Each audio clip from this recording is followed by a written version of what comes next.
Check.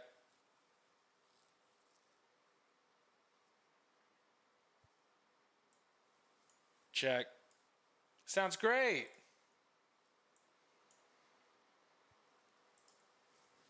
Check. Sounds great.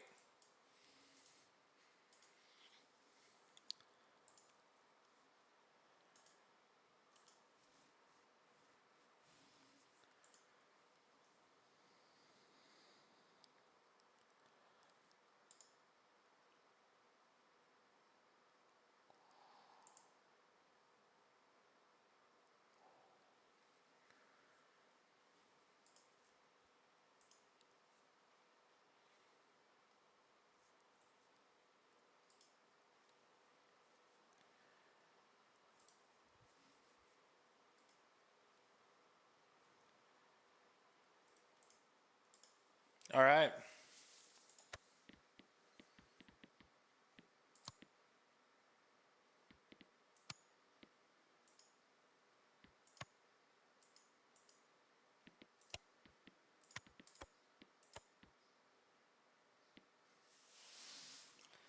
Let's see if anyone plays this game anymore.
Well,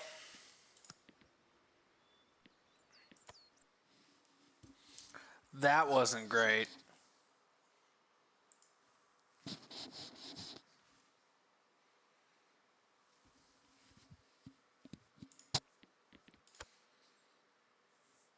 Is that really it?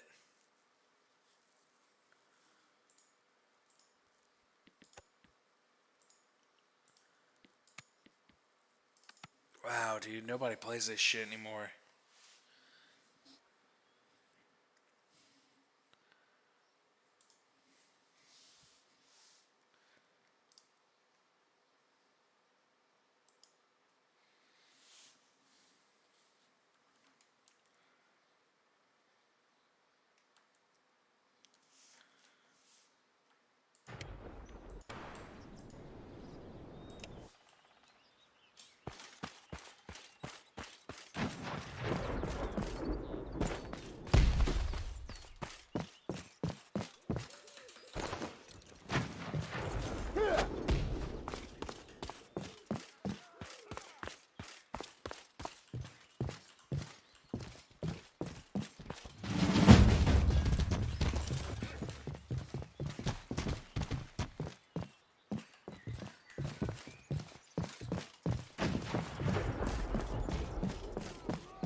Damn. Sad.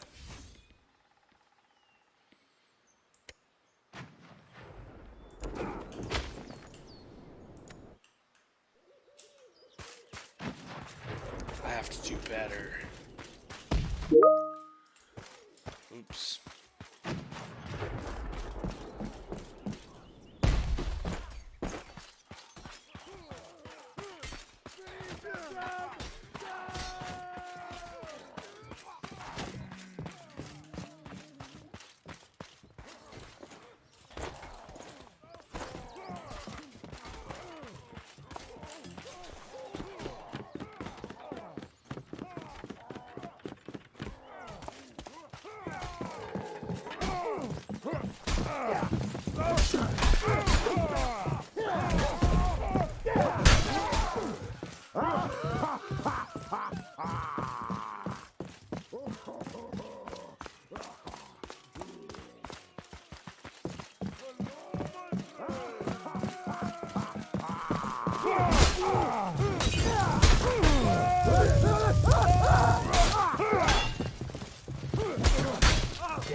Good drag, I guess.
Have the crowd still. They won't lock it up there.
Damn.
Uh-oh, that's a bad one.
Fucking tree, god damn it.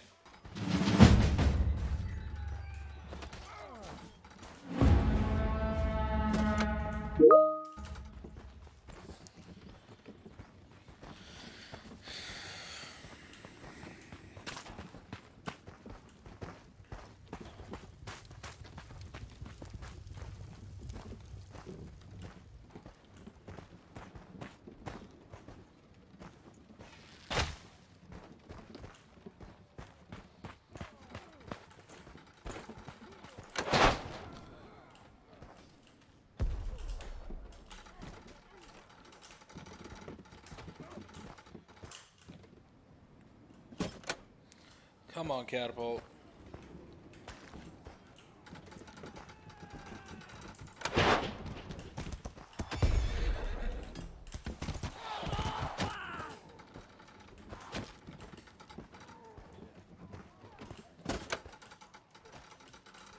Come on, catapult.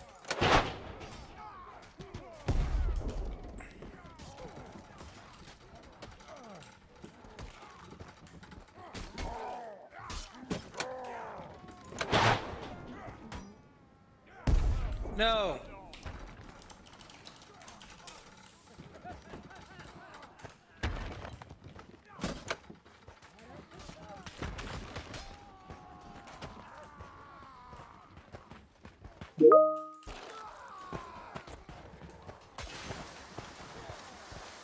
Your skull is even softer than your belly.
Hey guys, tickets are up.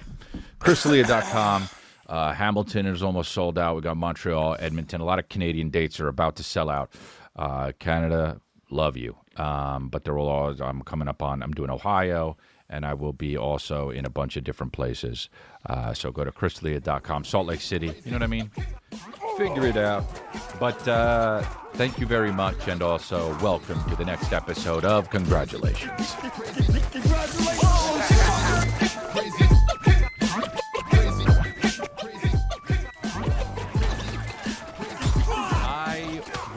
I woke up in, first of all, dude, like and subscribe. We're moving up, dude. We are moving up again and subscribers. What, dude, what the?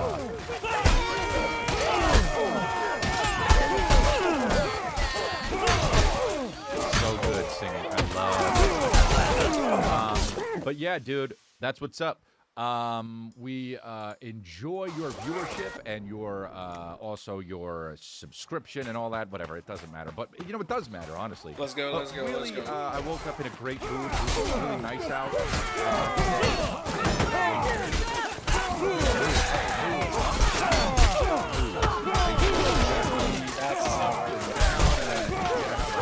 Wow. Day, and then all of a sudden something maybe minuscule will happen, and then guess what? Boom. That's a tremendous amount, dude. Wow. Yes, dude. I hit my finger on this side of the microphone, and it hurt so bad. And it was that's honestly symbolic of what happened, because today I was in such a great mood, and I go to get a sandwich. I'm with David Sullivan. I was already when I woke up. By the way, no idea how he did. I was already playing with him downstairs. That was ass. It was my fault. He was over last night. We were having a good time watching The Fly. Does D'Elia stop after The Fly? No. Did he watch The Fly with Jeff Goldblum? Yes, he did. Yes, he did. He watched it. The 1980s classic, the great movie, 93% on Rotten Tomatoes. Now, we don't trust Rotten Tomatoes, but still 93 and deserved. It's a very good movie. We watched The Fly.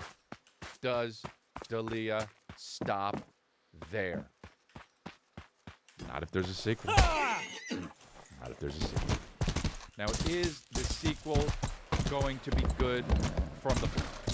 How could it be? It's such a standalone movie. Now, my buddy, Eric Stoltz, is in The Fly 2. Name dropping? Fun. Doesn't matter. One of the coolest dudes. That movie is a 29% on Rotten Tomatoes. Is it weird? 93%, and then the next one's 29%. They must be royally effed up. And boy, let me tell you, both of them are very well done. Dude, I don't The worst kind of movie, I think, has the bad guy in it, and for no reason he just doesn't like the good guy, right? Like, it's one of those things where the guy's just kind of chilling, the lead character's chilling, and then all of a sudden they cut to the bad guy for the first time, and he's You just better like, get out of here. he literally has a taser in his arm, in his hand, the bad guy in the movie, and he says, one day he'll get his, and I'm just like, wow, this already doesn't like. That's such a common thing in movies, period, but in the 80s, it was so ubiquitous. So I watched that movie with David Sullivan, and here's the thing about David Sullivan. I always watch bad movies with him, he says. I asked him to watch The Fly, and the next night I had to watch The Fly 2, to watch The Fly 2, and there's another bad movie that we watched together. He said, man, why do you always watch the bad movies with me? And I was like, well, dude, I watched The Fly last night, and that's a good movie. Anyway, dude, my point is he was already at my house when I woke up in the morning. I guess he slept over. Had no idea. Went up to bed, thought he left, didn't leave, I guess. So, we woke up in a good mood. Took some stuff to the Salvation Army after Goodwill, whatever. Because we had some stuff. You know, I told Calvin we had to. No way. Because his brother's coming this week, we think, and which is going to be amazing. I'll report to you next week about that. And we got like these extra toys that we were going to donate. So Calvin was like, didn't understand the concept. So he had like some the same gifts. So he was like, we brought out all his little toys because we could do some of the new babies. But then we had to donate some, and he was just like, "Where's that one going?" And we were like, "Well, let's go. This already, kind of, and we got good use out of it, and we're going to donate. What are you doing? We're going to give it to another kid. So which one do you want?" He was having two of the toys.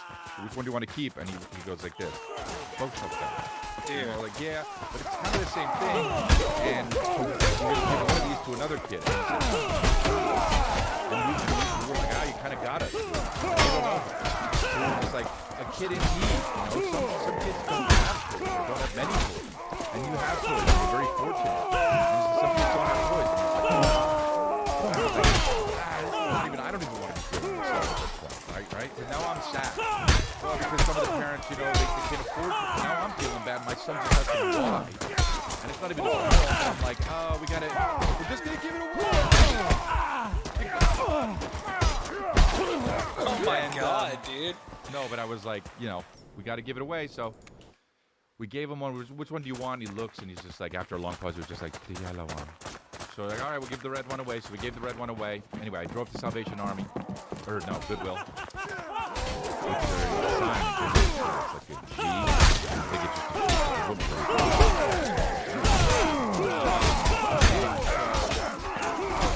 I drove to get some pizza. Like, I mean, David Sullivan. So I took his car. And I was in my car. I drove to get there. And there was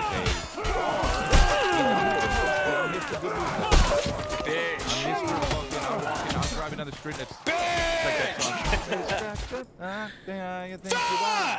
Mr. Big. What is it? Big Star? I don't know. Big stuff. So far, Mr. Big Star. And so I noticed there's no parking spaces. Except for there's two parking spaces.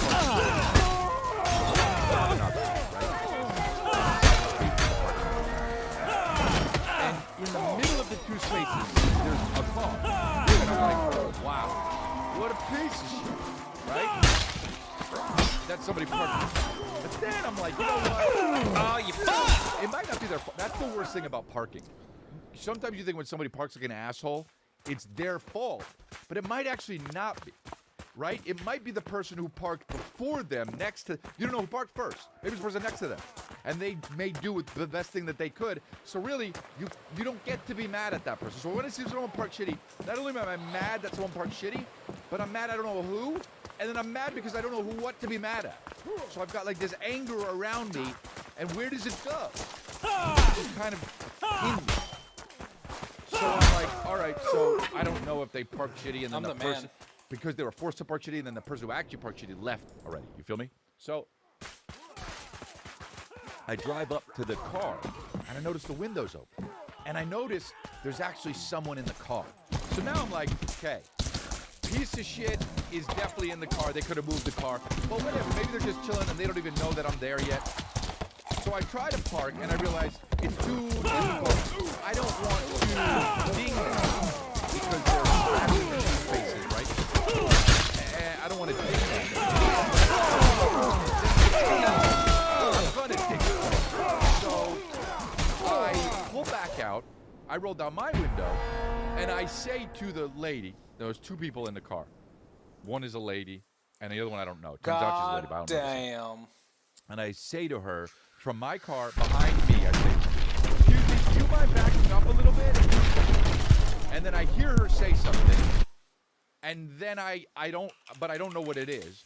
So I say, I'm asking, do you mind if you back up a little bit? And then she says, can you say please?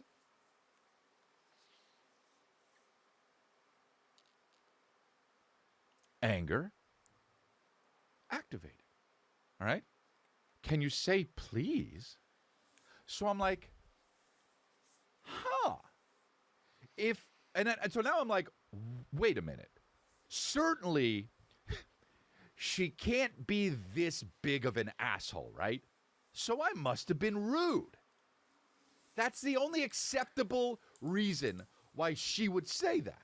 Let's go. In my head at this moment.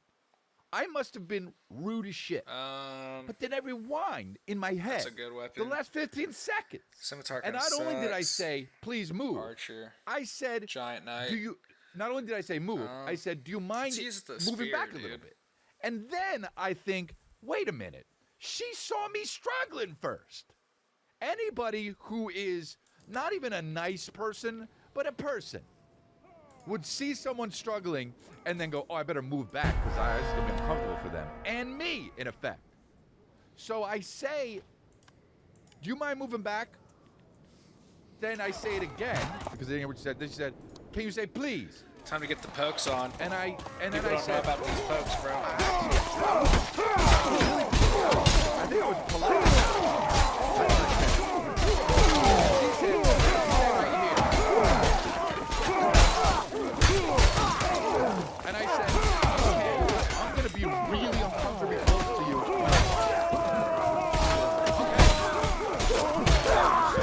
Now, one thing for sure. Get the fuck out of here. Park in there. Okay? I park. It's fine. I'm very close to a car. I'm like that close. And I walk out. And the windows open.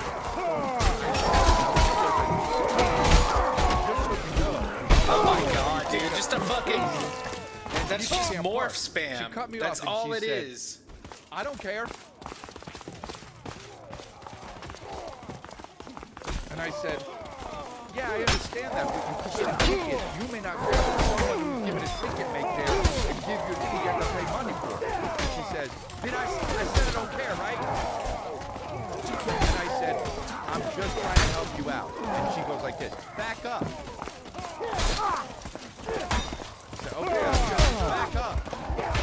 I mean, this is exactly how it went. And by the way, she's eating like a fucking piece of shit. Like, breakfast burrito, just eating it, just horse mouthing it, you know? And next to her is another lady, like 20 years older than her. It's something else, not even looking. It's so weird. So I'm like, oh, that's fucked up. And I'm so... Alright. I want to say angry, but also... I'm like, I'm activated. I'm like, whoa, because you never know what.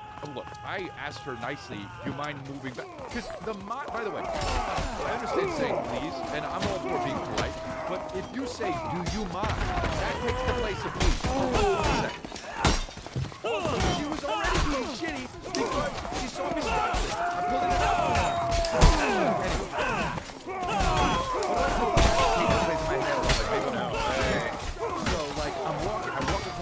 I meet up with David Sullivan, who's wearing a fucking cowboy. Like, he left my house. I showed him to the place. Like, this is the teal cowboy boots and a cowboy hat. So now I'm like, oh, okay. I left the house in a good mood. Hey, Jesus Christ. You're really testing me, aren't you? Not only do I have to deal with the fucking situation, and the chick... Horse mouth in a fucking breakfast burrito.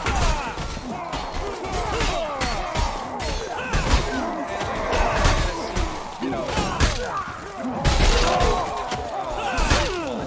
That was a mega multi-kill.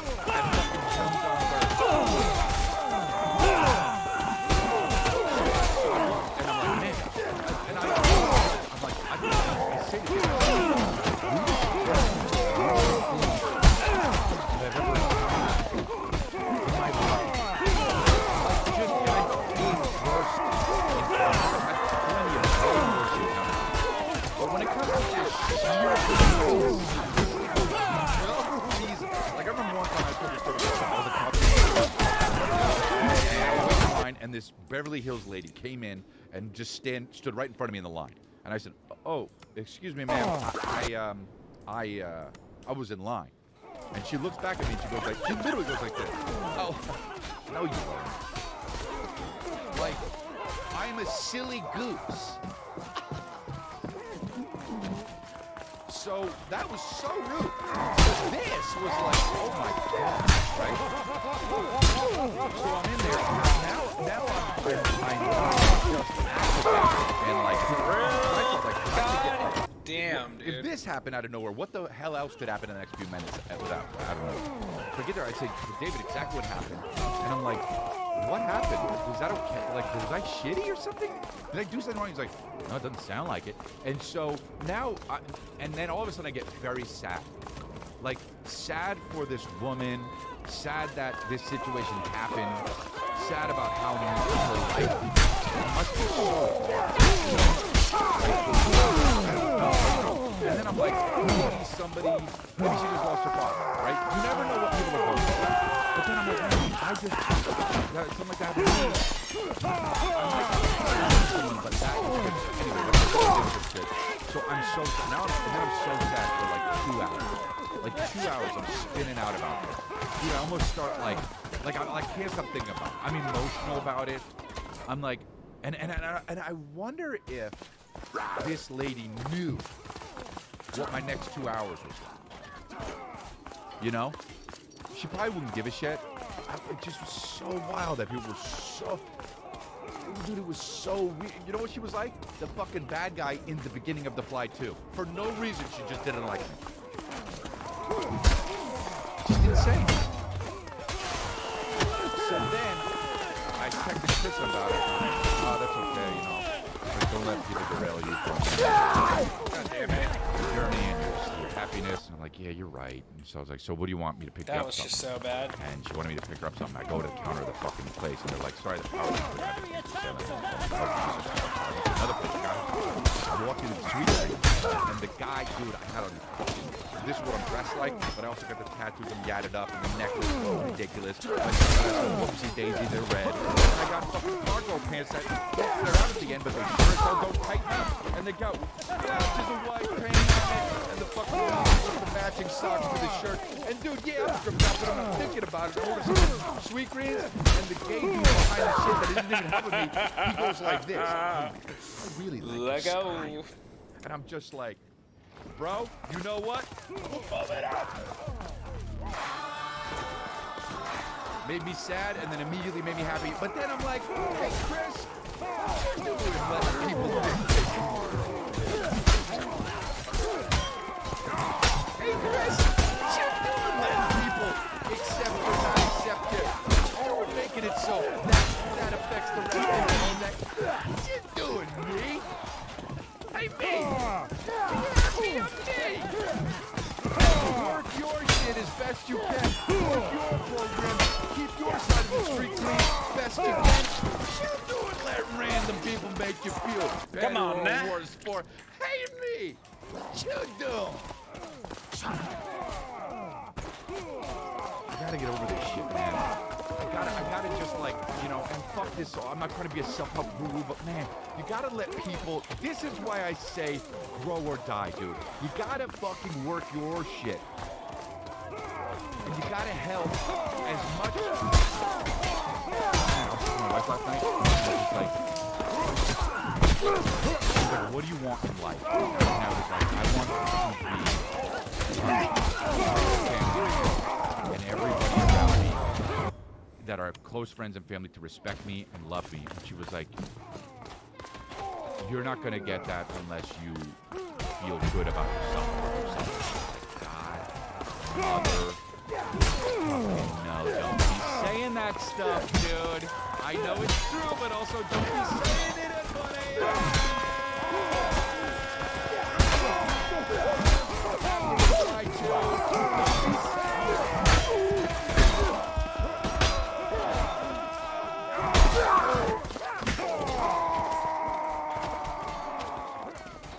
Because it's like, dude, yeah, but... You know what I mean? Oh, dude. You trying to activate me, sweetheart? Oh, boy.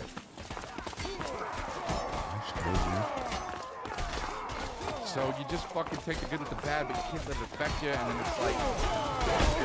God damn it.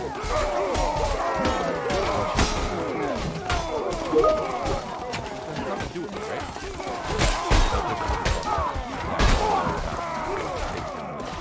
Okay, I'm gonna do this podcast. Everybody's gonna know everything about me on my ins and outs too. Oh, okay, cool. They're all gonna know about it. And I was we're gonna talk about everything and everything goes in the inside. We're gonna have a conversation with them. And everybody knows. And they're gonna make a clip of this. And not only is the random practice gonna get used, the clip's gonna get used. And everybody knows.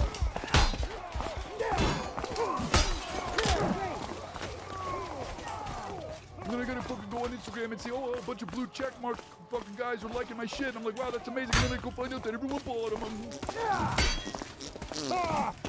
And why do I even give a shit about that? Hey, what's up? Hey, blue check. Hey, what you doing having 648 followers? Getting verified. What you doing being a fucking licensed massage therapist? Getting a fucking blue check mark. It helps business. Hey, dude. What helps business? Business.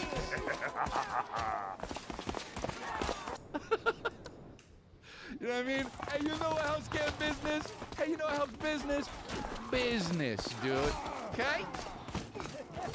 Not changing the color next to your name. Right? You buying blue check marks for $11 or $15 a month? I don't know how much it is, whatever, how much it is. It's too much. And I put the friggin' clip on Instagram. Dude, the thing went dummy viral and everyone's fucking getting mad at me. Also loving it. Dude, I'm gonna tell you how the fuck it is. That's it, dude. I've got nothing left. I will tell you how it is. If you buy a blue check mark, maybe if you're something like a photographer, or if you're a plastic surgeon, okay. But hey, are you Johnny? Don't get. Hey, are you Bill? Hey, guy, keep the $11. Hey, are you Nicole? Hey, Nikki, keep the $11. Hey, are you Hank? Hey, Lisa, keep it. We're good. You helping your business? Hey! I mean, it's just so ridiculous, these people buying it. You cooties. Man, Instagram made so much money off the shits. I'm paying to have my blue check mark removed. Bro, here's what they should do. They should make everyone buy it. This is so gangster, and this is why I don't run the fuck. This is legit why I will never be as big as I possibly can be, because I would do shit like this. This is why I'll never be in charge of anything, dude. If I was Instagram or Facebook or whatever the fuck it is, Mark Zuckerberg, I would get everyone to buy the Instagram, and then whoever bought the Instagrams, I would one day change them all green. They'd all be exposed. So you got a licensed massage therapist, just like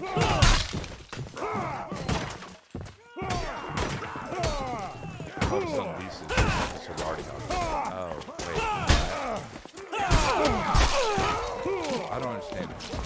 I get it though. We all want to be accepted, right? That's why I was upset with the fucking lady at the car. That's why I was upset. That's why I was happy when the fucking gay dude at Sweet Green said they love my style, dude. I still think about that shit. Boy, it makes me buzzing. I don't know, dude. Everyone wants their extra shit. Their share. You know.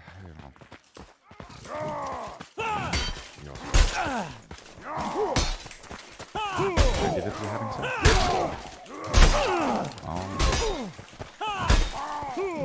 Keep diving on my second. Oh, good. But yeah. This is it, dude. You guys are you guys who support this show really rocking, man. Really, really rocking. The show's been on, I don't know, 4 years, 5. What is it then? Who cares? What does it matter? But my thing is like and subscribe. And my thing also is, wow, dude, this show is the hardest hitting show. You know, we don't talk about politics, we talk about the hardest hitting blue check marks. Until we all, I need someone to help build this fucking log. Dude, here, I got the blueprints right there. Wow, looks great. Dude, I'm fucking good. Look at the way how gadded up I am. Jesus Christ, should I get it all done? The whole body? I'm gonna get a fucking Batman insignia on my chest. And just a water slide from the middle of my chest down to my penis.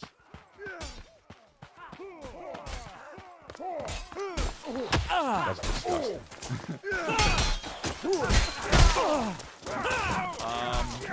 So anyway, dude, what's up with this fucking? God, okay, so what? It's illegal to be in Canada and say something about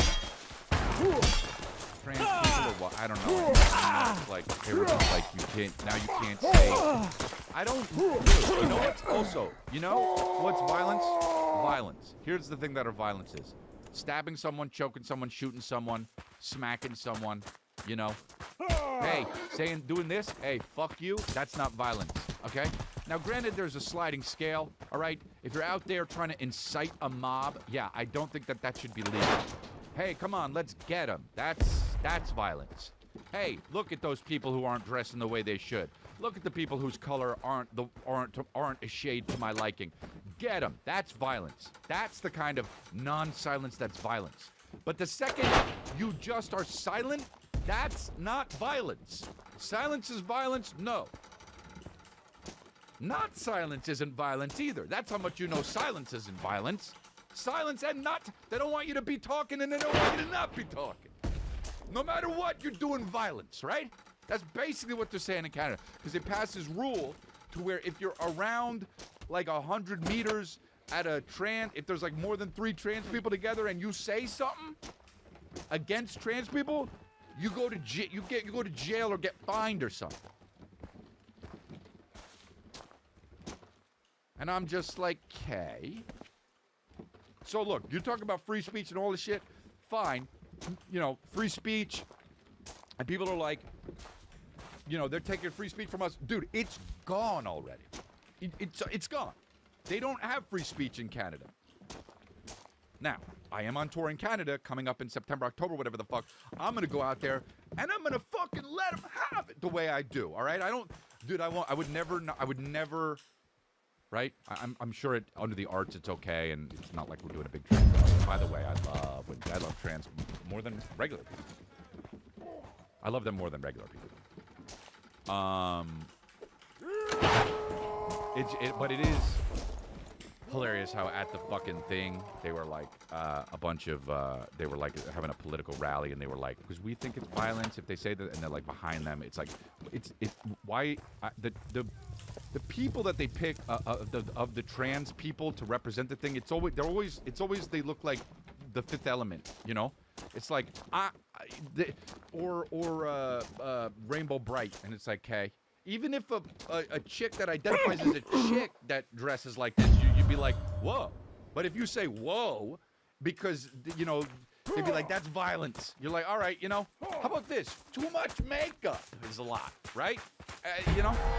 And I don't care if you're a guy or a girl or identify as a guy or a girl. But I'm a bully, right? Because I'm saying this. And I know, the other thing is, I know that most people agree with what I'm saying. But okay, they're going to limit my ads because I said this or whatever it is. But the whole point is, they're not taking the free speech away. They took it. And, I understand, too, like,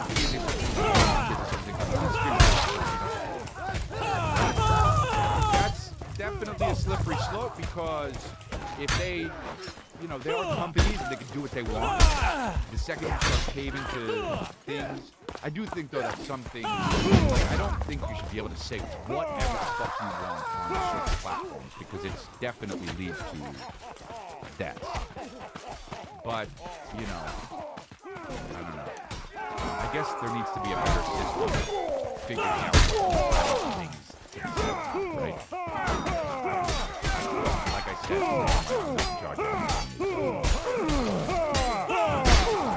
check mark thing. But, I'm so mixed up, man. I feel like the trans people who are truly trans, that are like, I'm a woman, but we're born biologically a male, or I don't know how to say it without getting in trouble, but that they are even like, oh God, can you stop, guys? I just want to be a woman, and I am a woman, and just chill. Right? Or maybe I'm wrong. Or no. What I do know is, there's no free speech in Canada. That's crazy, right?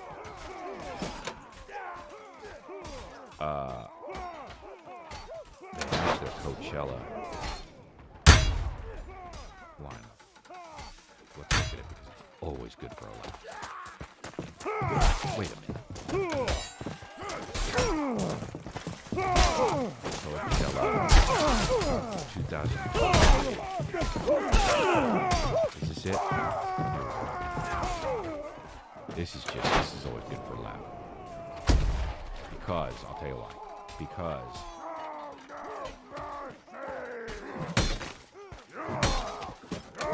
wait, did they announce Coachella out? What did he say? Stage. No? He just said Stagecoach. Please do that again. He said it. Stage.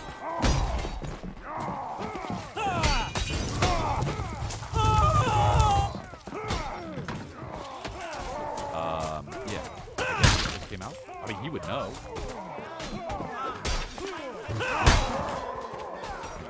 Oh, yeah. It's so good. Because it's the white shit. So this is 2023? Yeah. Came out? I don't know. Either way, let's do it. So, this is what's amazing is the drop-off of people that I know to then immediately, you know how like sometimes you're like, who's in that movie? And they're like, yeah, it's fucking Hugh Jackman, and you're like, oh yeah, know who that is. And then Julianne Moore, and you're like, oh yeah, I know who that is. And then they're like, and then Jean Reno, and you're like, yeah, I know that guy. That's the guy from The Professional, right? Like, yeah. And then they're like, yeah, and then fucking Flimbot Nanny Checkers is in it. And you're like, oh, okay, well, I don't know. From Flimbot Nanny Checkers to whoever the fuck is in the movie, I'm not going to know who it is, all right? And in the movies, it'll be like 3 people. But then, and in Coachella, there'll be like 10 artists, you know. And then they'll be like, by the way, we also have fucking Smash Kitty. And you're like, never heard of him. Stagecoach goes from the guy I know to the next person is a fucking goddamn made-up name. That an AI that you typed in white country singer to and just put it in AI. So here we go. Friday, Luke Bryan. Know who that is. From the acclaimed song Doing My Thing. From the important, historically important song aptly titled Doing My Thing. From the smash hit Doing My Thing.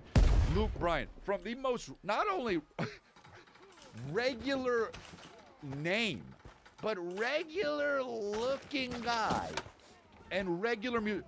Luke Bryan, the kind of guy that has the music when you walk in at Target and it's playing and you don't even realize it. You know what I'm talking about? That kind of music, right? That's the kind of Luke Bryan. That's the kind of music Luke Bryan does. You're shopping at Target. They're playing the whole discography of Luke Bryan, and you're just like, oh, look, they got these shorts. And you're not even. You go, oh, yeah, I might buy a humidifier. And it's just doing my thing, and you're not even, you don't have a clue it's even being played. Luke Bryan, and then drop off is incredible. And I'm not saying fame or look, I don't. Let me just clarify. I don't know these people. That doesn't mean these people are less than. I am firmly saying I'm not the cool one here. I don't know who these people are because I'm not involved in this cool culture where people go and the chicks walk into the fucking thing and they're just like, woo, and the guys are like, classic. I'm not in the cool crew. Okay? Luke Bryan, who's doing his thing. Then immediately, John Party and Riley Green. Okay, so white. Riley. And the nerve of it to be green afterwards, right? So white.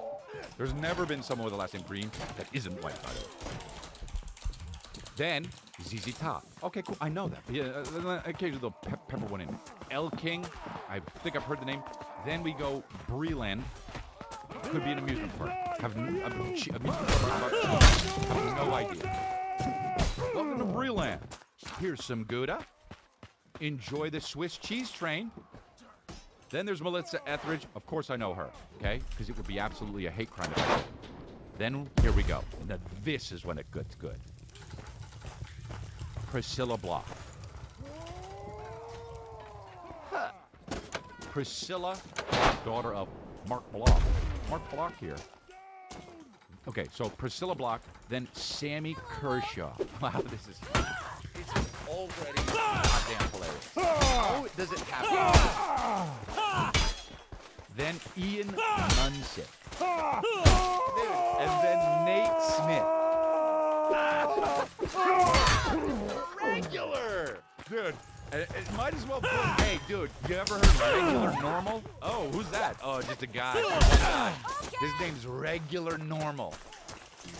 What's he sing? Honestly, just no. Oh, yeah. Oh, bow, bow, bow, bow. Yeah, bow. Yeah. That's fucking Regular Normal. These guys look like they listen to Luke Bryan and they go, too much. No. They go to Target and they're like, we got to get out of here. I hear Luke Bryan. Dude, after Nate Smith, dude, what? Jackson Dean? That's two white guys. How white that was. And then,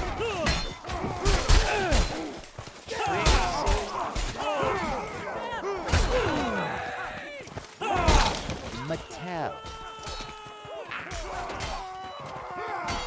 Such a white company. And Trixie, dude. That would be like if your name was fucking Daisy the Gat. Is that... My producer is showing me a picture of Trixie Mattel. Oh, that's a drag queen, right? Whoa. Moving on. Whoa, dude. I mean, her face, you know? Whoa, so much makeup, dude. Tim Burton movie. So, alright. Then after Trixie Mattel. Seaport. So white, dude. Dude, white people love the sea, you know? Just being out there. Seaport. Then Drake Milligan. Dude, what on earth is... I continually am astonished at these fucking names every year. Then...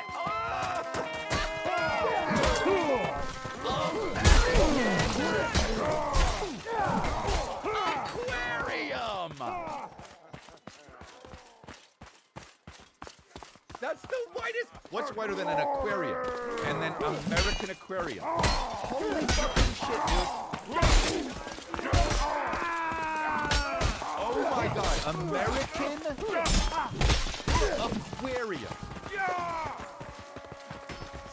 And then Nordic Razor School. Just kidding. That is so unbelievably white. Man, American Aquarium, Nordic Razor Scooter, and then just loosely papered just blows it.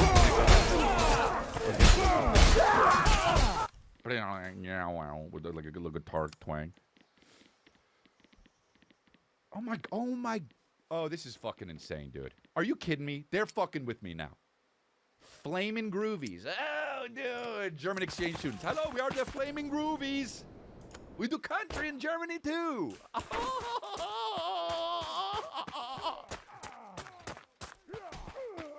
Then the Last Bandoleros. Okay, that's definitely not white. Tierra Kennedy, Mackenzie Carpenter, Bella White. Bro, white's in the name.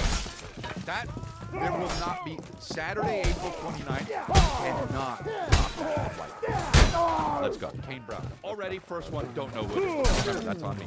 Old Dominion, white. Gabby Barrett, white. Brian Adams, know him. Nico Moon, Nelly. Even the black guy has a white name.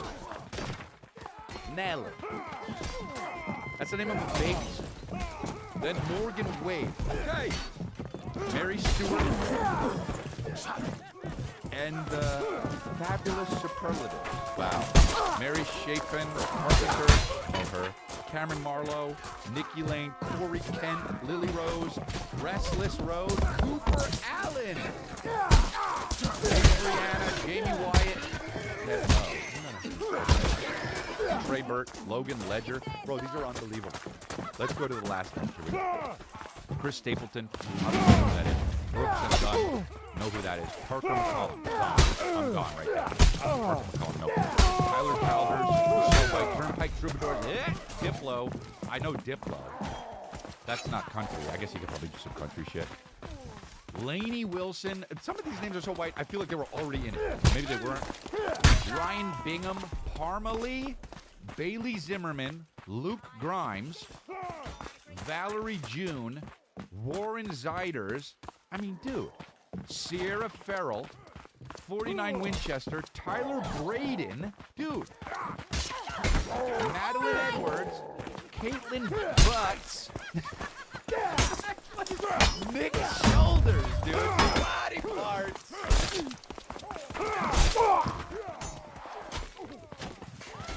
Caitlin Butts, Nick Shoulders, Kimmy Tits, and Guy Cockballs. Dude, after that, featuring Guy Fieri, Stagecoach, Smokehouse, of course. Oh my God. This is crazy, dude. This is just insane. This is the whitest shit on earth.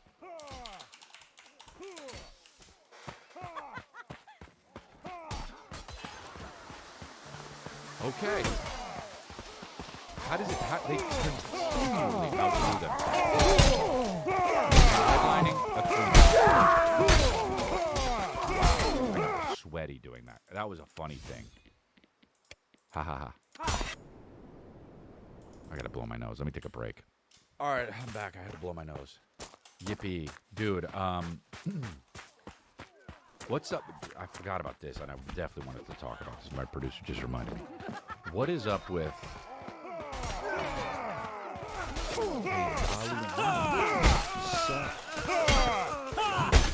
This guy. First of all...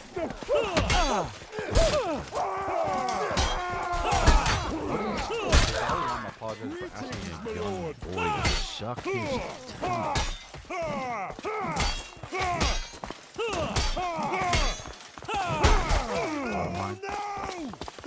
Dalai Lama's apologizing for kissing a young boy. on the lips and asking him to suck his tongue. So a video of the incident sparked outrage on social media. The 87-year-old Buddhist hey, also too old to be, you know, like 60. I'm 87.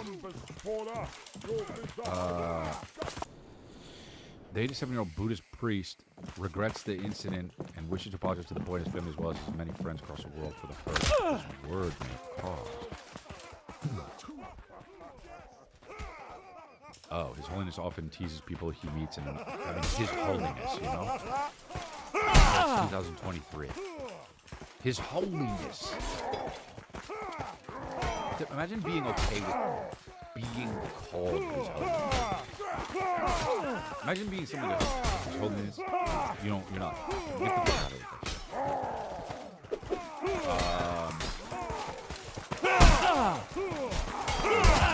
People when he meets and break my shoe fell off.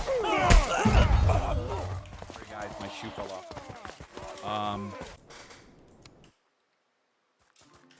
Wow, he's making a joke. I love how not even comedians are just being like, "That was a joke."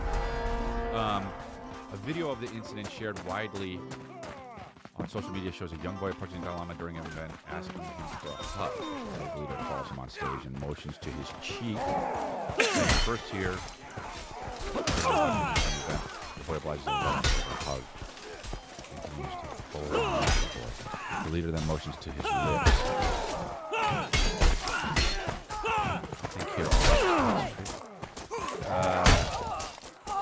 The audience laughs and applauds.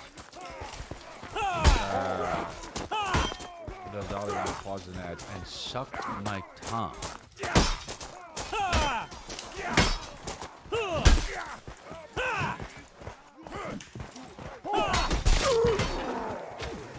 I love how the Dalai Lama, that's hilarious. Wow.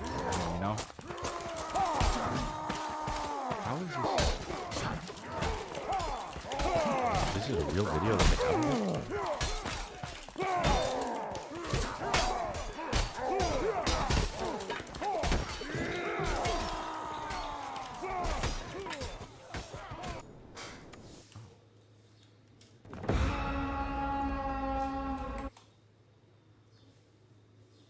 And suck my tongue.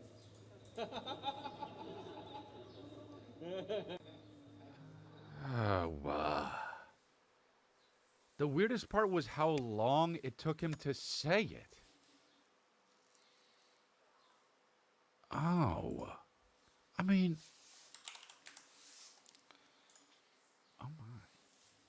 Okay, so. Actually, that's weird. Hey, guy. Oh, dude. That's so weird, honestly. Who's the fucking Dalai Lama, by the way? He's, ever since I was a kid, he's just like wearing that fucking maroon and gold shit. Like he's a Spartan. He's just fucking floating around, just doing this shit. And people are just like, oh, there he is. What's he do? He's a priest, a Buddhist priest? Ah, it's all good, man. I have a podcast.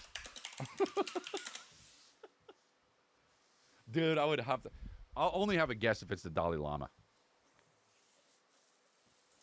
Yo, what's up, Dolly? Hey, dude, you know what? You're my favorite Dolly. It used to be Dolly Parton, but now, after your audacity and the way you keep wearing the same shit every day, I think that's awesome. Pretty much only you and Steve Jobs did it. And Ronald McDonald. The Dalai Lama has long sat at the center of controversy. As the principal leader of the Yellow Hat School of Tibetan Buddhism, the Dalai Lama is among the best-known spiritual leaders. Followers of the spiritual sect believe that the current Dalai Lama tends... Oh, it's a different guy always. Wow, like Batman. To be the reincarnation of his 13 predecessors. Hey. It's not, though. Wow.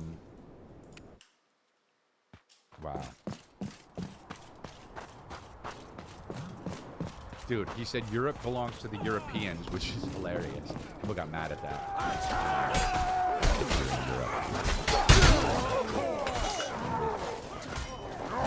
the following year, he apologized for telling the BBC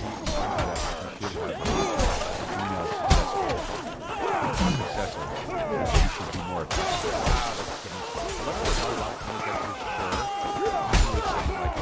Said that for sure, like in his hand, yeah, I don't even wear a belt, you know. Like I honestly would expect I wear curtains. I'm old school. God, what a waste of time. So like, the Dalai Lama has spent a lifetime advocating for Tibetan autonomy and has taken steps to ensure that though he has dreams of living to 100 years, you know, why there? He plans to consult with his advisors around age 90.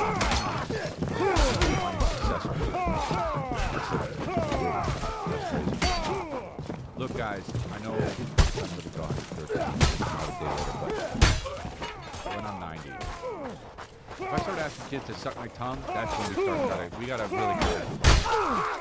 You know that they're gonna have the meeting. They're like, look, we know you said nothing, but I feel like where's the message?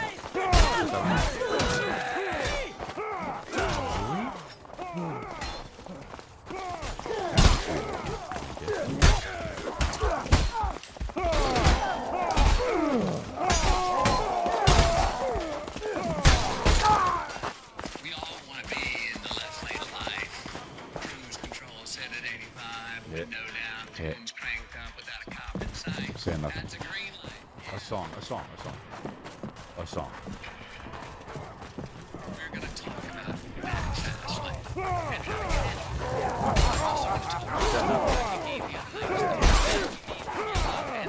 Just talk about traffic. Only talking about driving. That I trust, like Tony Robbins, Dean Graziosi, and some others. Got to the black guy and he said, and some others. So all you got to do is click the link and reserve your spot before it's too late. It is only going to be happening once. I'll see you there. He said, it's only going to be happening once and held up four fingers. The art of living.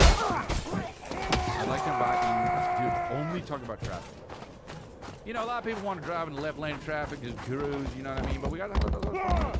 We got to talk about them other lanes, you know? And we might even talk about the other lanes. We might even talk about taking an exit. You know, you got to obey the traffic signs, of course, and traffic lights. And that's cool, man. That's great to obey the traffic lights because you got to be. You got to stop at red so that other people can go. And it's a two-way street, man, you know? And not only do sometimes the streets run perpendicular, but they're also, what's it called? The other one where they cross each other, right? Whatever the fuck that's called. I can't remember. But you know what, man? Sometimes you're in a car and a person's in another car, man. You got to park next to each other. Park person, this is fucked up. You got to be like, we back up. Say please. Get mad. Hard living. That's it for YouTube. If you want the uncut, the raw, the edited, the unedited version of the show, go to our Patreon.com/Patreon.com/Leah. That's where you can get for just $6 the whole episode. And then also you can get the rest of the episode, one extra episode a month for the Patreon. And you can get that and the link to our Discord and all that stuff for just $6. But I think we have like 26 episodes now there. Thank you very much, Patreon.com/. Yes, that's right, folks.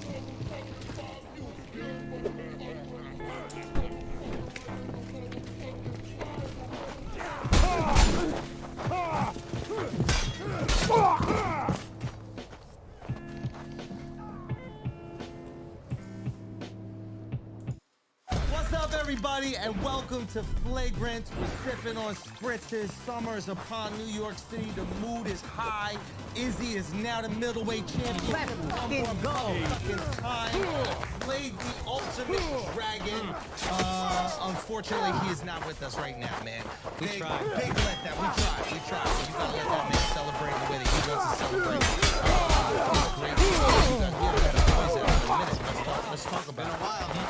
Everyone here saw the fight, obviously. Yes. Oh, yeah. Yeah. Fuck, dude. Yeah. Stayed up late. Stayed up late. Yep. Okay. Thoughts about the fight? Son, I didn't know Izzy was playing possum. And then I was so fucking worried, and I felt kind of bad because my wife was like, "Why are you acting like you're fighting?" And then I was like, because I was. hate it when people do that. Let me be innocent. Then I got insecure. Why And you acting like you made the purse with Chanel? You know what I'm saying? You ain't make the purse with Chanel. You like the purse. But then I got insecure and I was like, you don't understand, he could die in there. And then she got super worried. And then she was like freaking out because she was like, oh my God, this guy could die. And then I spent 30% of the fight being like, no, he's actually too good to fight. He could die in there. He said the same thing during Top Gun, though. He was like, no, Tom Cruise could die in there. Like, it is scary. It is intimidating. He could die. I was watching the Last Dance, and my wife recorded me giving her the rules, and then I told her I was going to jump out the window. I said, I'm going to go watch it at the studio. I'm going to leave you right now. I'm going to the studio to watch But you already know what happens to Michael Jordan. Yeah, What's that? dude. You already know what happens. You know what I That's how important it is. That's how important it is. You know what happens at church? mean? No. Sometimes he'll You go freestyle. to church every Sunday, you know the story. No, but he'll add some freestyle Oh shit. my He'll start going He off. made a Bordeaux this weekend. Last weekend it was a Merlot. It's the little things, bro. It's the spice of life. Anyway, you could know the ending for something and still be, enjoy the experiment. Whatever. See how excited I was? I think I got You a point. thought you knew. I got a point on You that thought one. you knew I was gonna end that sentence. You didn't realize I was gonna have a fucking stroke in the middle of it. Yo, shout out to the Mario Brothers movie. We're gonna get back to that in a little bit. But Izzy, victory. Did everybody collectively lose their fucking minds when he got that KO? My dog started shaking. I was screaming so loud. He like thought I was. And then my wife was like, "Yo, people who didn't watch the fight think you're beating me up right now." Because I just kept, "Let's fucking go!" I was going nuts. That's what you would sound like if you were beating her up. I mean, let's go, baby. We gotta get Like, you don't need to do an end of fight promo if you're beating your wife. You know what I mean? You don't gotta be like, I'm the cream of the crop. Like, you can just do it. No, you got it. Yeah, you gotta talk that shit. Come on, you got to finish her. Now that's abusive if you do it, you don't celebrate. Yeah. Because that means you do it all the time. Yeah. But if you do it for the first time, you gotta dance around. Yeah. We competing. You gotta use that You in gotta court. drag her body to the middle of the living room and then sit on top of her and do this shit. People You celebrated your last moments of freedom, right? you gotta get it up. You gotta have a story for the boys in jail. Yeah. Yeah, you just hooked her off one time and then that's it. You do a post-fight interview, like, honestly, he was looking good in the first round. She was going for it. You know what I'm saying? I mean, yeah, you could do that, Mark. What? That's where it's too crazy? That's where it's too crazy? It just died. You guys were visualizing. You were lost in the act. You guys were lost in the act. Hey, Mark, tell us how you feel after that. She was good, but she was putting up a fight. You know? Thought she had us. I'll put you out your misery right now. That's the hardest part of fighting. No one ever talks about that. The fight is the easy part. He's gonna keep going. That shit is tricky. You gotta have your words all organized. Anyway, look.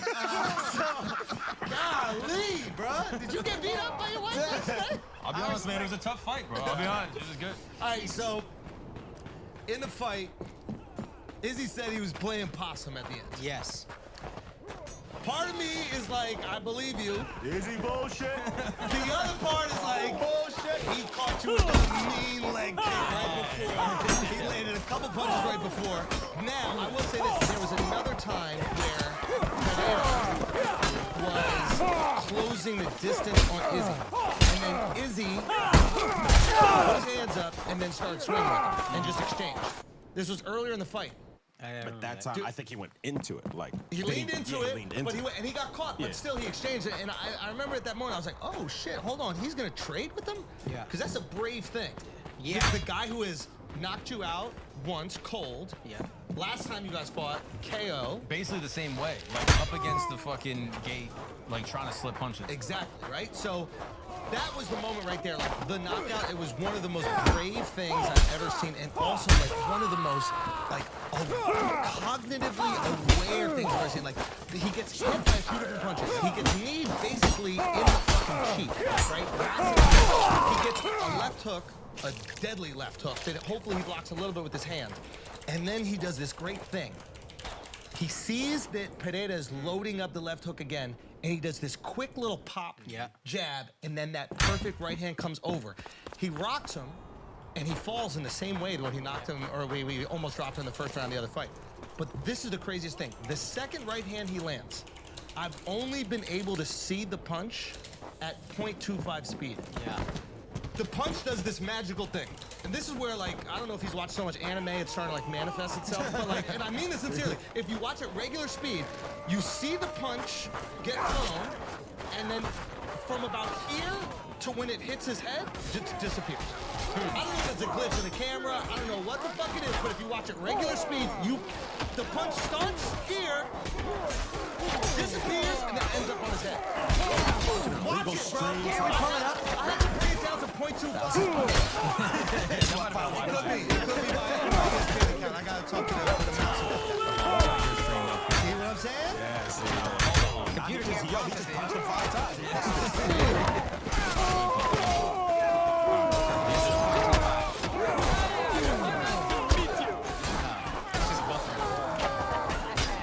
Now, the quality of this is so bad, I can't believe you're actually playing it. Like, it's shocking. This is what you I see what you're saying, though. It looks like it's here, and then it's just back all Bro, of a sudden.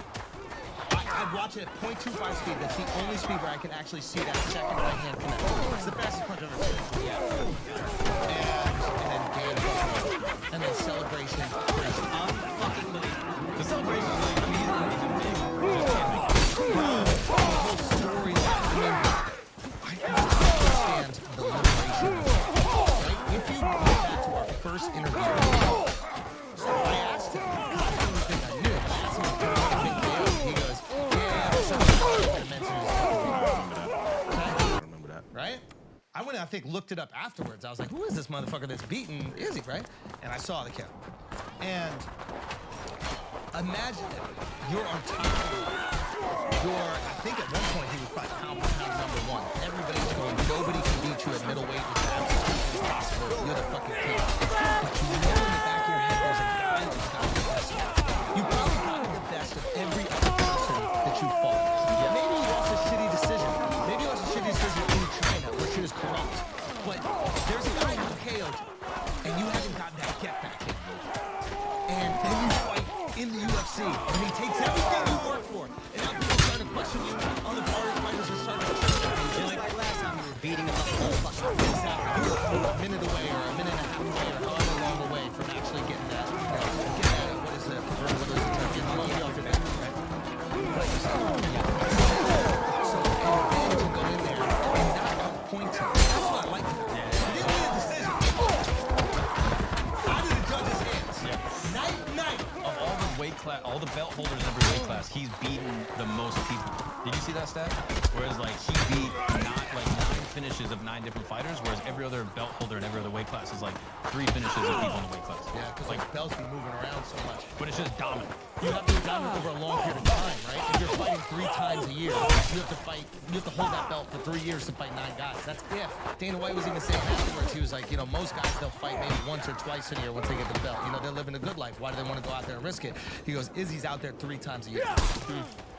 Anyway, it was just this amazing, and I can't imagine. That's why I really wanted to talk to him. I was like, what does that feel? What is the liberation of slaying the dragon? Of knowing you could beat a guy. He's beaten you 3 times. He's taken everything. And then you finally beat him, and in convincing fashion. He can't say a single thing. He's unconscious, knocked out. What he did to you, you just did to him. What is that feeling? Yeah. And mocking his kid right in front of the fire. The kid thing is amazing. unfucking believable. How does he remember all the tags? That's like, what I said. That's right. Yeah. Like, How, after a fight, you have the mocking of the kid, you have like this amazing speech that you give, fucking motivational. Like, arrow shit. Literally, did he do the bow and arrow every time, Pereira? Every time. Every time. So he had that locked in. Oh, yeah. Because he practiced the improv. If you look at the improv from just a purely comedic It's not standpoint, improv. but it's like perfect. This is I writing. wonder if he did 3 because he got beaten 3 times. Yeah, he gets the bow. He did 3 arrows. He gets the I don't bow know. and Is he the kind of arrows. guy who would do that? Yeah, there's a guy named Trill Effects or something like Yeah, that. yeah, yeah. He did this amazing, like, he adds animation to the video. And yeah. he puts actual arrows in Izzy's hand and the bow. And then he breaks snaps the bow. It's just perfect improv. Like, Yeah. he doesn't, like, it doesn't disappear. I want to know the moment, what he's thinking, the moment he sees the opening for that jab, that left he throws, when he sees it, when he sees that connect, and then he connects to right. I want to know his entire thought process as he's seeing all of it happen.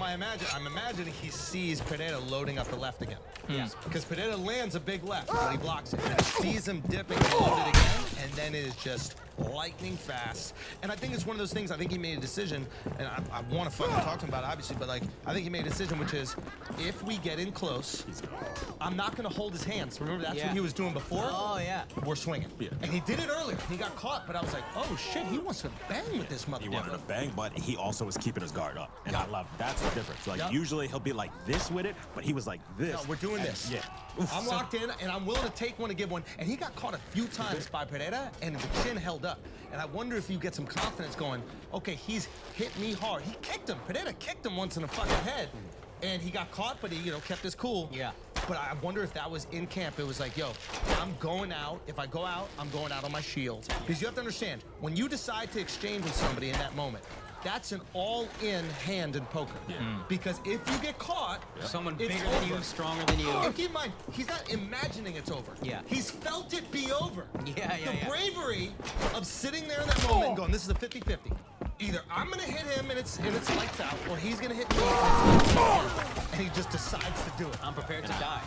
And I think prepared to the die. great part at the knockout was, I think Izzy did get hurt, and that's why he moved back. But Pereira thought he was like really hurt. So it's like I think Izzy still had all his like wherewithal about him. So that's why like that first check jab was just to see the distance, and that's why the second one was perfect. Yeah, and also getting hit in the leg doesn't daze you. It doesn't daze you. So he's all there. He's just a little bit, was it incapacitated? So he's always incapacitated. So he can think, he sees the punches coming, he knows everything that's happening, but he just can't move. And then when Pereira walked into that trap, Now, True Jordy, I don't know if y'all saw, True Jordy did a great breakdown of the end of the first round of the last fight. Oh, yeah. And then this. So I think Izzy was thinking, I had this motherfucker in the first round. If that round is 3 seconds longer, 1 second longer, I KO this. well, can I tell you one thing? And Izzy even said this.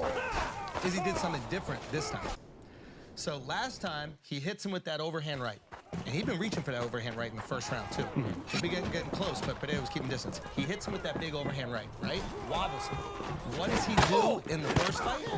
He fakes a right, and then he throws a hook. This one, he said, no. Double it up. This one is what hurt you. You're getting this one again. And I remember when he was on the pod, he was like, I don't know why. I went for an uppercut and then a hook. I like faked an uppercut and went for a hook. He was, I should have just thrown the straight right or the looping right over. And he fucking did it this time. Yeah. What a fucking... And I love that he didn't really take cheap shots afterwards. Like, What do you mean? He finished them, and then he went for the pound, and then he was out, and he was like, all right, that's all I need to do. He got one. He got one, but he pulled back in the second one. Was like, that's all I need. And he said, I put everything into it. He was like, he said that was from the gods. Everything from the gods. No, that was crazy. Yeah, amazing. But I didn't even see it as like violence. I saw it as like letting everything out here. I'm fucking winning. This guy's not getting saved by the bell. And every piece of like negative emotion I felt is going into this. I didn't think it was any like malice or wanting to hurt him. I think it was just I have to win it all. I don't even know what Izzy does now. Like I don't care to see him fight. That is like that Muhammad Ali fucking George Foreman Yeah. fight. Like that is the one. 100%. Like, Dude, it's like you beat it, you beat the guy, you beat everybody else. We could let you fight everybody else again. Right? I don't know if you're even interested in that. I think he was even mentioning that. It's like I don't want to fight the same guy 3 fucking times. It's like you've done. There is one guy who's doing some really fun stuff. There's a white South African fighter. Yeah, Drake is Duplessis. Yeah. But he's saying, he goes, we don't have an African champ. And it's the funniest thing, a white guy who's going, I'm Africa. I train in Africa. I know what it's like to be African. You're in New Zealand. Tomorrow you're in America.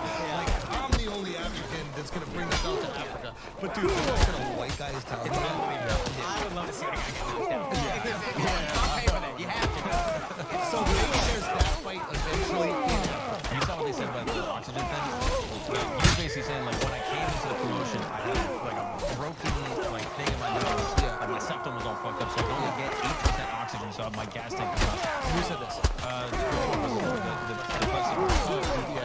he was like, yo, I came in, I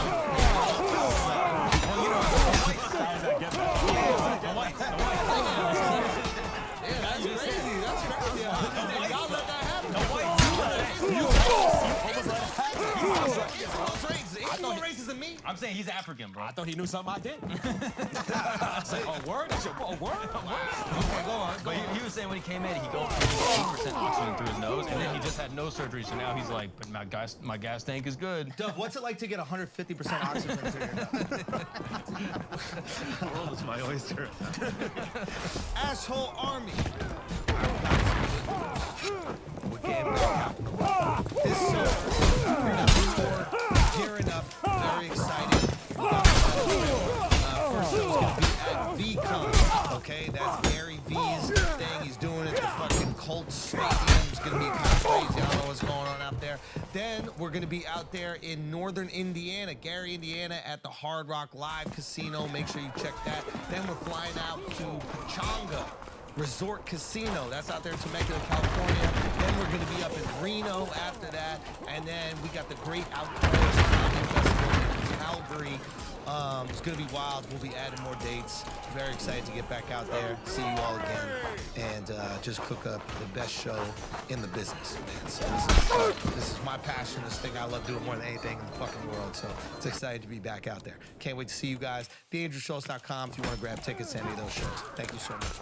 Okay, so now he's nice because he's able to do it. That's what his trainer was saying. He's like, now his gas tank is amazing. This is every young Jewish girl's excuse to get a nose job. I have a deviated septum. I can't breathe. So oxygen gets stuck in the hook, and then it gets trapped in that little cavity. All right, so let's see what happens with him. That's good. I think he's got a few more fights to do it, but it's a perfect troll. I mean, you want to see the white African guy that claims the black guy is not African enough. Go at it, you know.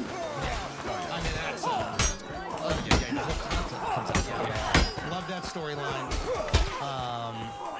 Also a fun thing for Izzy, like I'm sure there's always a part of someone who like leaves their homeland that they don't feel like they're truly 100% that. Like I wonder if like you He's looking at me like I'm the most American shit. So you have this thing. But what if you could go in there and fuck up some white boy that said he was be the best.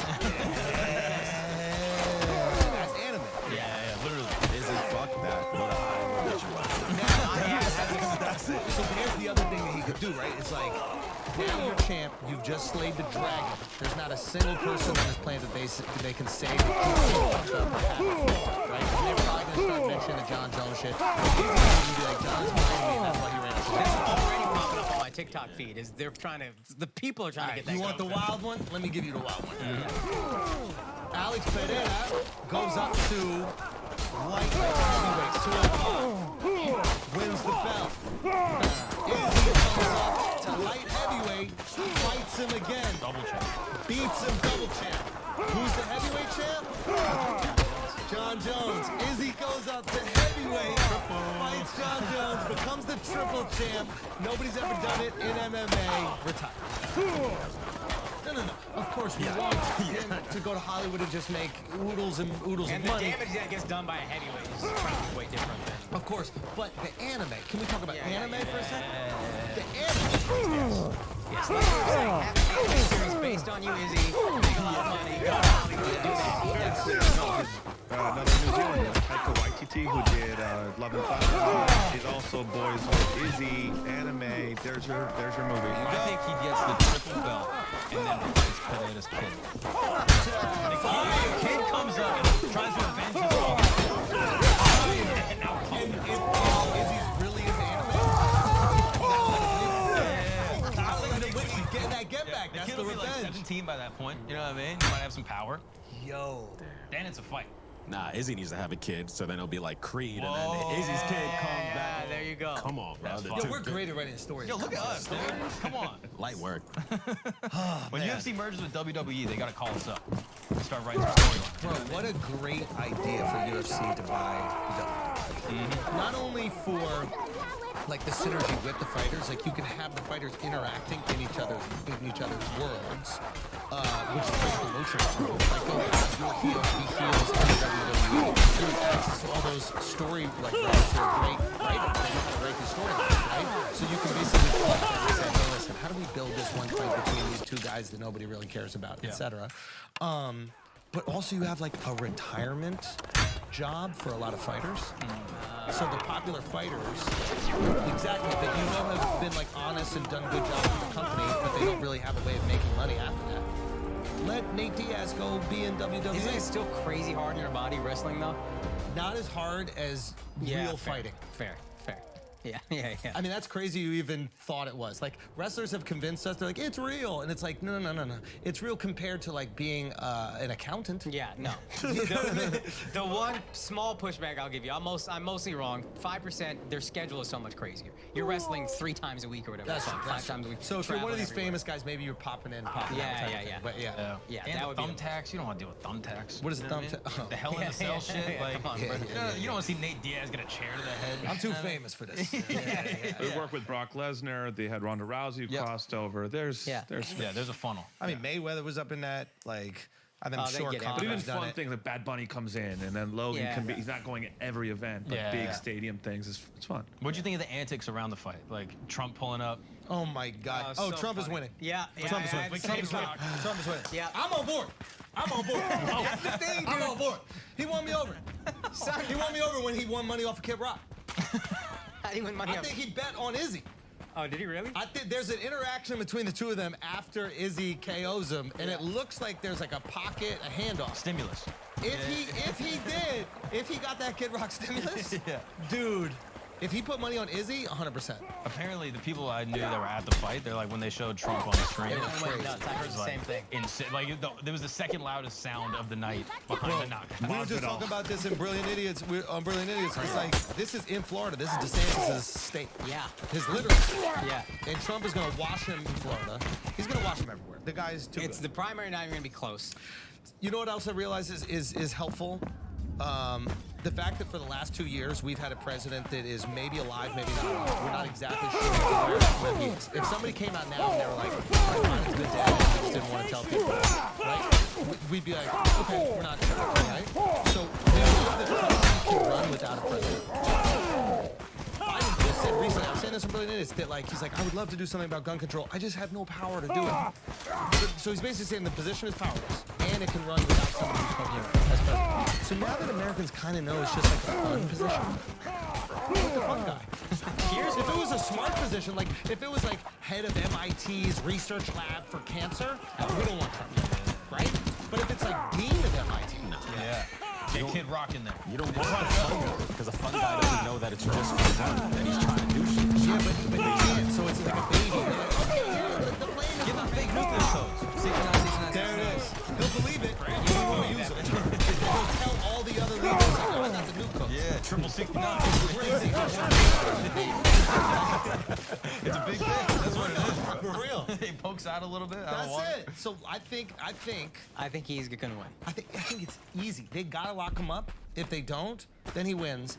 And the fact that they're trying to lock him up over some absolute bullshit compared to what other politicians do. Yeah. It is illegal, but it's not even close to as illegal as like what Pelosi and her fucking husband do with the stock market, or what Hunter and Joe Biden have done with the Ukraine. At the very least, unethical. It is way less bad than the Steele dossier shit.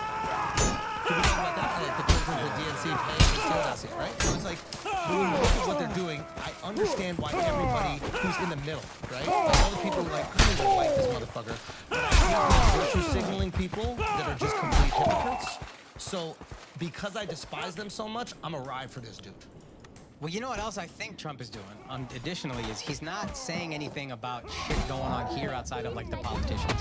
He's not speaking on race issues. He's not speaking on these things that always make you like, God damn it, dude, no, I can't fuck. I can't back. If he continues doing that, If he continues doing that, it's a fucking landslide. So I have the way that he wins guaranteed. I just don't know how to do it. But I have the way to Winning win. strategy. You feel that. 100%. He needs perspective. I don't know how he does it. I don't know what he can do. He can get to be like, nah, we fucked this up. A subsidized Beyonce tour? It's like they don't even buy Beyonce's clothing anymore. Like, I think Beyonce might be over. I hate to say it, but it's like Adidas let Beyonce take her clothing back. They were like, let's just go. They didn't even let Kanye do that. They're like, we still need to figure this out. But with Beyonce, they say, keep your shit. Ice Spice Running Mate. That would work. No. nah. No, we actually need to be serious about this. Yeah, but What can he do to anybody win over running- black women? Anybody running who has black women wins. He didn't have black women the first time. 2016? Remember when he won? It was because of Silk and Diamonds. You know, I just think if he can win over, it doesn't have to be all black women, but if he can do something to win over black women, it is a wrap. It is done, because then he's completely free. White women can't complain about it. White women can't say he's an asshole, can't say he's racist, can't say he's hateful. Because black women go, shut the fuck up. Say to white women, you're all disgusting, shut the fuck up. Trump wins over half of the black female vote. You don't even need all of them. Half. Also, once black women fuck with Trump, every black dude is like, oh, we free to fuck with him? Yeah. He's gonna get to the gays. The gays will pick it up. Oh, they Trump copy came every. out to Macho Man. He's gay. He wears makeup, cares about Now, Trump don't bash the gays. I think he needs to be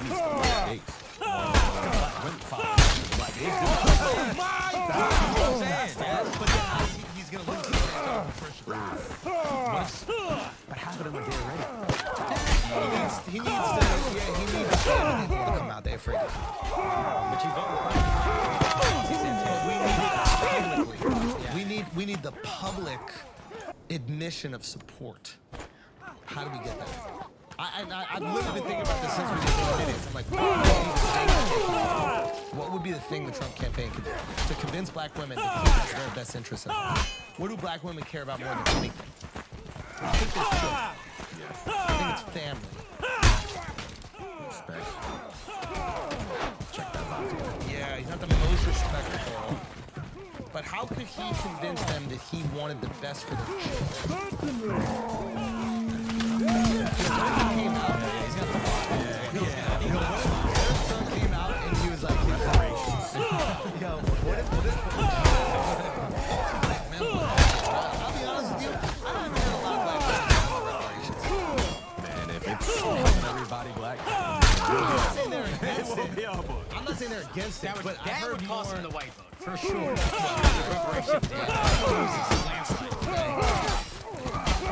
What can you do to get black? What, Akash? This is a fucking uphill battle. They hated him for 8 years. We're just starting to find him funny again. And the second they start speaking on issues, people are like, God damn it. He just gotta stay away from all Who did they hate besides him? white women. Tory Lanez. Tory Lanez. Oh. White. What is it? White? Is it like white men? Is it like pompous, rich white men? not really. They just, they don't exist in their world. They don't Yeah, that makes sense. I think black dudes don't like white dudes and white women don't like white dudes. That's about it. I mean, I don't mean to bring this podcast to a screeching halt here, but I do think it's an important issue. You've that handed we us a get to the Rubik's bottom Cube, of. yo. It's a tricky thing, right? Yeah. But if he can even do it, because it really frees up black dudes, because it seems like every black dude I meet absolutely loves Trump, but they're terrified to. I'll be honest. You're speaking on behalf of the two black dudes. You know? I know more black dudes. This is not. That might be right, but it doesn't help. I can't come get it to you, bro. Bro, you don't even. Your business partner ain't even black. It's a fake black dude. It is. That's not how Trump will win. You gotta divide and conquer. Yeah. You gotta divide and conquer. Her name is Gila. I love you, Weezy. Don't do that. I love you, Weezy. But on, tell Jewish, them help that me you're out. not actually black. Tell them you're from Morocco. Just speak the truth. You're a Moroccan Jew, 100%.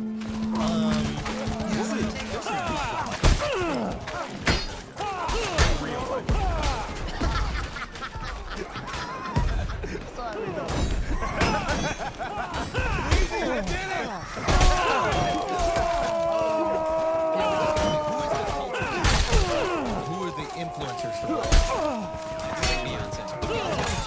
Beyonce doesn't have opinion. She's not like a political. Rihanna will talk that shit.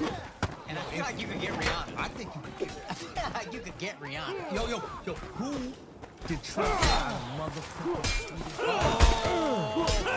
Shit. You can get gun charges and they drop.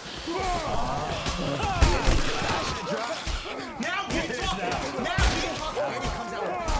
If he wears the Fenty Beauty, And she's a billionaire. He could gonna give her the tax breaks. Oh my God. We might be on Oh something. my God. Yo, free ASAP. Hold on, this hat tight as fuck. Shout out Waluigi, but this hat tight as fuck. Listen, if we can be honest, she's very good. She has 2 children. She cares more than anything about those children. We have to make sure that they come out in a world that is safe and supportive. She has another one Pregnant again. Yeah. We know that. We know that. Very good. You look at Rihanna like they're still talking. I'll say that during the first one. Yo, I think he got to go after Rocky. Yeah. He got to go after Rocky. I think he got to clear that fucking charge. He got to get Rihanna on board. Yeah. Wow. Who else? We have Rihanna. Who else?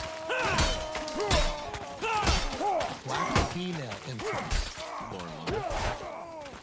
I don't know if she has cultural strongholds with black women. Really? Half Jewish too. Is she really? There you go. There you go. They be infiltrating. You don't even know. Jews be getting in there, boy. Maybe make a Nipsey Hussle Day or something like that. Oh my God. During the New York City Marathon Day, just line those up, the marathon continues. Wow. There it is. There it is. It's over. Wow. It's a wrap. Got it. So we get into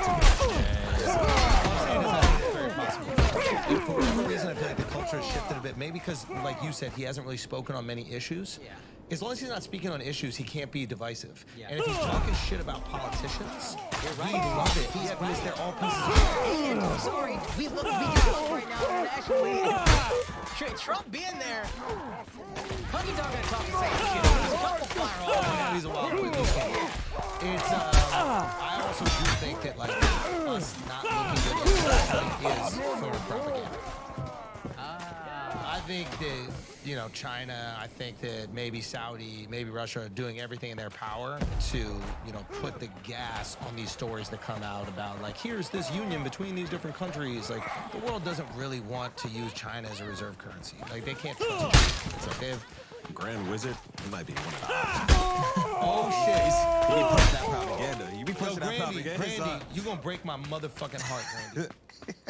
This whole time, every single podcast I go on, I've been promoting the greatest Instagram page of all time. Grand Wizard chat word I can't say. And in reality, you've been working for the motherfucking Chinese this whole goddamn time. Say it ain't so, bro. Yeah. I'm just tripping on Grandy. That's the best nickname to say that. That's the best way to say that. Grandy? Is Grandy? Yeah. Fire, dude. Don't even sound remotely offensive. Not at all. It's just Grandy. Yeah. Yeah. You can't even call Chicken him. spot in the South, I That's think. where we get all our geopolitical news from. Same, too. yeah, Bro. yeah, facts. It's so funny when someone hits a group text, like, damn, you heard it's World War III? And I've just been scrolling Instagram, and I know exactly where you got your bullshit news from. Yeah. But why would they do that? To what end? Because I think division here is really good. Yeah. I think division here is really good. And I actually think Trump would be the most divisive candidate. And they actually want that. Because as long as we're fighting amongst ourselves, then the powers that be within this country can't focus on global control. So they want us fighting amongst ourselves as much as we possibly can. That's like that Pentagon leak. Russian media was picking it up, and they were blasting them. They're like, look at this leak, America is so embarrassing, and look at our numbers, we're killing it, blah, blah, blah. Like, they were promoting that shit on their channel. And I find it hard to believe that that's the only thing that leaks. There might be plenty of things that leak, but they select the ones that are going to get the views. And when you look at, you know, podcasts and news sources, what's trendy right now? What's trendy right now is the deglobalization of the world. What's trendy right now is U.S. no longer the global superpower. What's trendy right now is China's coming up, and we fall for that too. So we're promoting the things, the propaganda, if you will, that is beneficial to the rest of the world. So some of it might be truthful, but to really de-dollarify the world is like an unbelievably difficult task. Here's my one pushback. It's probably not great, but Trump seems like the firmest hand internationally. Like, I remember Sauter saying one thing he liked that Trump did is he was very firm with China, whereas most politicians, most U.S. leaders have been like, yeah, let China do their thing, it's fine, we want to be friends with them. And Trump is like, Trump seems like he's the most stern internationally. Like, international policy, y'all not gonna fuck with us, we're dead. So, division here could be worth that, but is it for sure? Because you're taking the chance on, again, like a wild card. Maybe they don't want Trump. Maybe they want Trump arrested. And maybe it's worth arresting Trump for some bullshit just to get him out. And maybe they're the ones telling the Democrats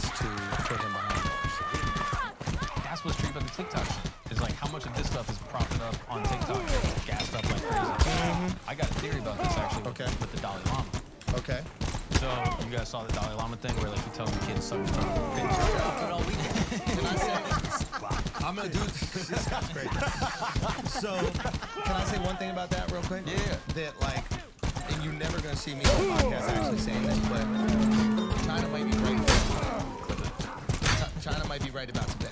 I've been hearing this Tibetan people for the longest saying free Tibet from China's occupation, free Tibet, whatever. It's like, if that's what your leader is doing with kids, bro, China might be right about Tibet, bro.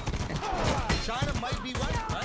Should we at least hear China out? Maybe. If the leader, the #1 dude, is saying suck my tongue to kids, he is the god of compassion.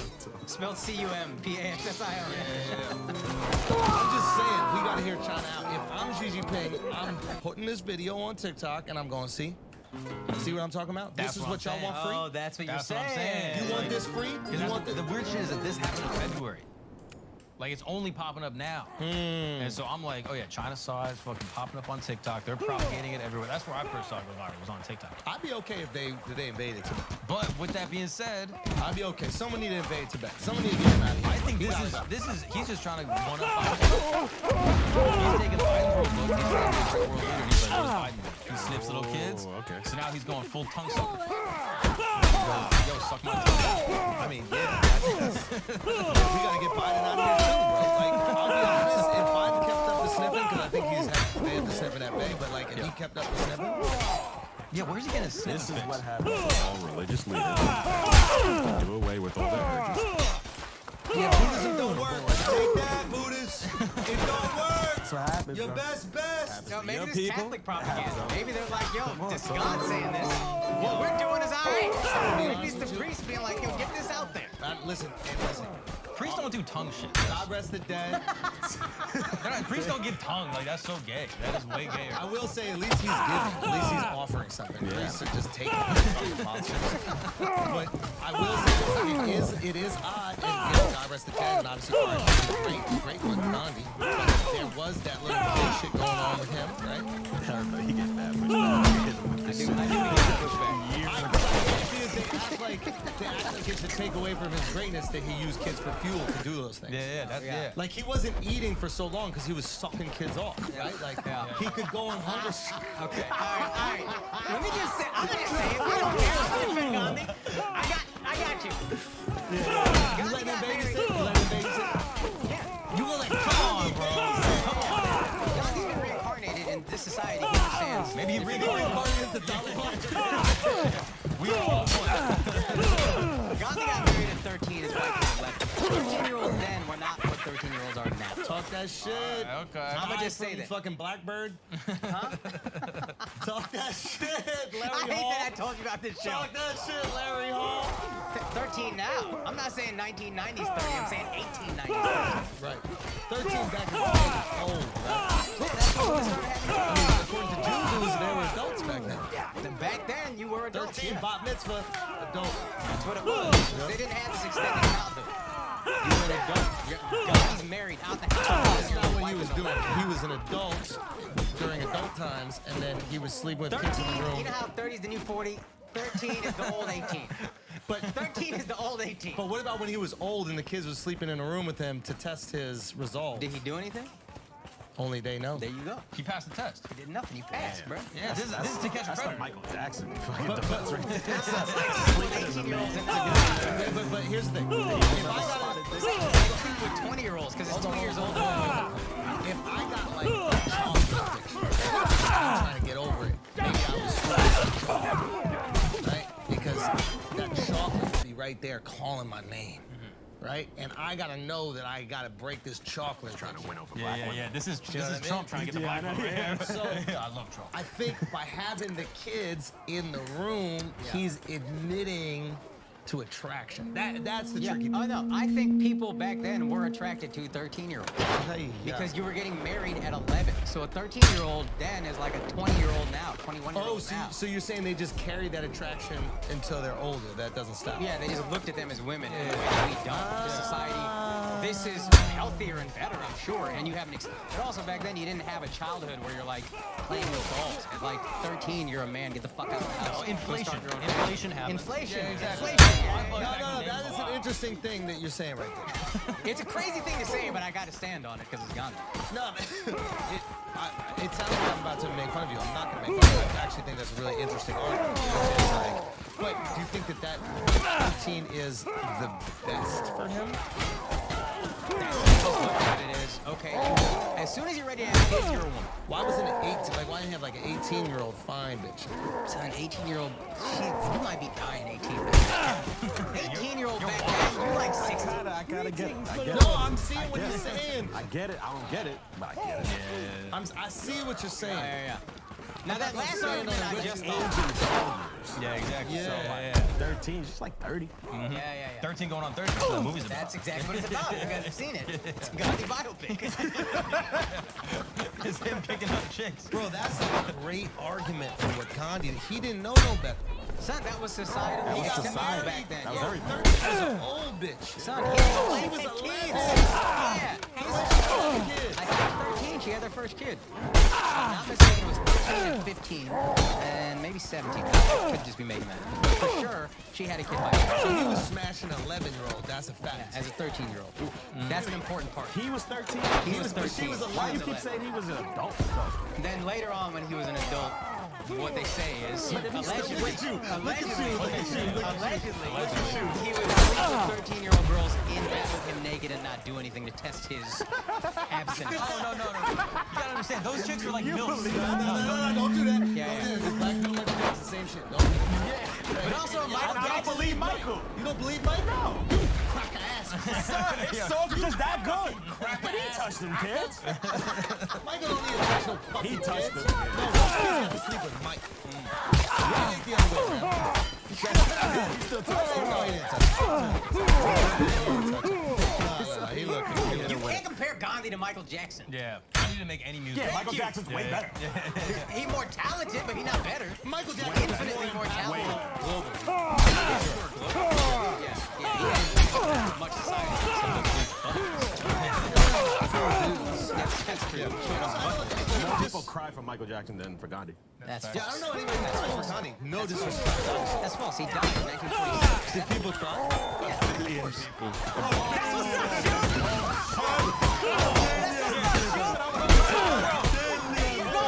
He had kids at 16 and 17. He had his first kids at 16 and 17. He was 16 and 17. She's 2 years She old. was 17. Gandhi's 16 and his wife age 17. Had their first baby. No, they didn't wait 6 years to have kids. They didn't. But is his wife older than him? No, she was 13. She was 11. He was 13. I'm fairly certain. God damn, that's wrong, bro. That's That'd be Hey, Chef, disconnect Doug's internet right now.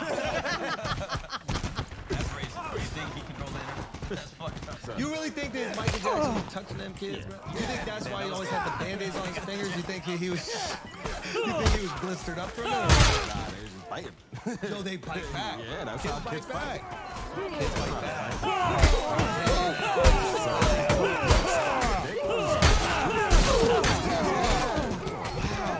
Now it all makes sense. But I still don't believe he did I nothing. never heard the spotted dick thing. You didn't hear the spotted dick? He's young, bro. He don't know nothing about it. I saw it. I don't remember. Yeah, you wouldn't have Yeah, I didn't like it. Yo, talk He would about have liked you. making a cut. Can we talk about Chris and Mr. Beast? Because Mr. Beast, one of his boys, transitioning, bro. Yeah, Mr. Beast trying to get that Bud Light sponsorship. Yeah. Which boy? Was it the elf looking at it? Or No. the Indian? Now, wait for it. That's my dude. You not went Tariq. first with Carl. He went for, no, not Carl. He went with Because you thought that he was close? Yeah. But is that a safe way of you saying you were the most attractive? Yes. Absolutely. That's Yo, it. He's the most attractive Shout out to of you. all. No. Tark's got a body. Tarek is a you know, if you put Tarek in a called that free women in Saudi wear? Hijab. If you put Tarek in hijab, bro. Even cute.